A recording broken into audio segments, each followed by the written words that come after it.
और अब बात करेंगे बजट की। वित्त मंत्री निर्मला सीतारमण आज अपना 8वां बजट पेश कर नया इतिहास रचेंगी। मोदी सरकार के तीसरे कार्यकाल का ये पहला पूर्णकालिक बजट होगा। बजट से आम लोगों की काफी उम्मीदें हैं और ऐसे में सरकार के सामने चुनौतियां भी कम नहीं है। मौजूदा वैश्विक चुनौतियों के बीच भारतीय अर्थव्यवस्था की विकास यात्रा को बनाए रखना मोदी सरकार के लिए सबसे बड़ी चुनौती है। दूसरी ओर आम आदमी बढ़ती महंगाई, बेरोजगारी और करों के बोझ से राहत की उम्मीद कर रहा है। घरेलू शेयर बाजार में बीते कुछ महीनों के दौरान लगातार गिरावट दिखने को मिली है और ऐसे में वित्त मंत्री के सामने बड़ी चुनौती है कि वो इसे उबारने के लिए क्या एक्शन लेती है। बजट से नौकरी पेशा लोगों को भी अच्छे दिनों की उम्मीद है, तो वहीं महंगाई के दौर में middle class family income tax में राहत चाहते हैं। रोजगार, शिक्षा और स्वास्थ्य सेक्टर्स के लोगों को भी वित्त मंत्री से रियायत की आस है। तो इस बार किन वर्गों को रिझाने वाली है मोदी सरकार? कैसा रहेगा मोदी 3.0 का पहला पूर्णकालिक बजट? इस पर सबकी नजरें टिकी हुई हैं।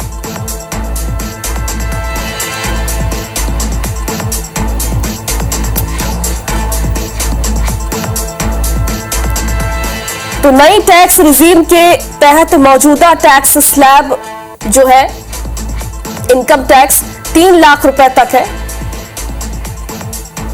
3 से 6 लाख रुपए तक, देखिए ये आपको बता रहे हैं।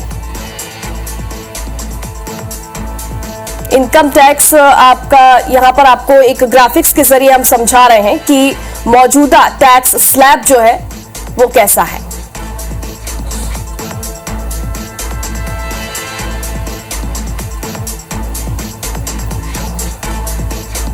अगर 3 लाख रुपए तक आपकी इनकम है तो टैक्स आपको नहीं देना होगा। तो वहीं 3 से 6 लाख रुपए तक अगर आपकी इनकम है तो 5% टैक्स होगा।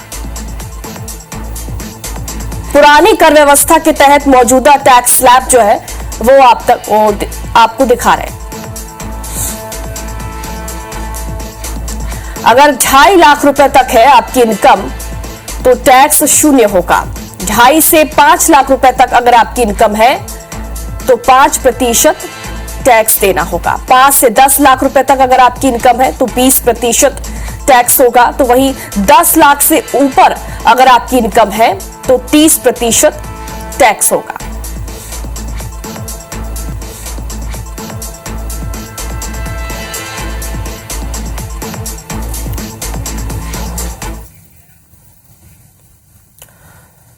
तो बजट पेश होने से पहले शुक्रवार को संसद में वित्त मंत्री निर्मला सीतारमण ने इकोनॉमिक सर्वे रिपोर्ट पेश किया। इसमें क्या खास रहा, चलिए आपको बताते हैं। 2026 में जीडीपी दर 6.3 से 6.8% रहने का अनुमान है। दिसंबर में महंगाई दर 4 महीने के निचले स्तर पर आई है। लेबर मार्केट में हालात 7 साल में बेहतर हुए हैं। तो वहीं एआई का तेजी से विकास हो रहा है। ग्लोबल मार्केट में नए अवसर भी इस वजह से आए हैं और भारत को अगले 20 साल तक तेज ग्रोथ के लिए इंफ्रास्ट्रक्चर में निवेश की जरूरत है। भारतीय बाजार के सामने सबसे बड़ा जोखिम अमेरिका से जुड़ा है।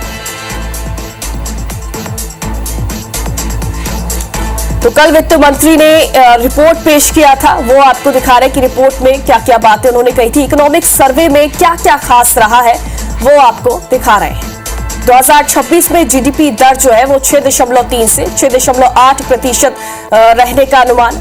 और दिसंबर में महंगाई दर 4 महीने के निचले स्तर पर आई है। लेबर मार्केट में हालात 7 साल से बेहतर हुए हैं। एआई का तेजी से विकास हुआ है। ग्लोबल मार्केट में नए अवसर इस वजह से आए हैं और भारत को अगले 20 साल तक तेजी से ग्रोथ के लिए इंफ्रास्ट्रक्चर में निवेश की जरूरत भी है। भारतीय बाजार के सामने सबसे बड़ा जोखिम जो है वो अमेरिका से जुड़ा हुआ है।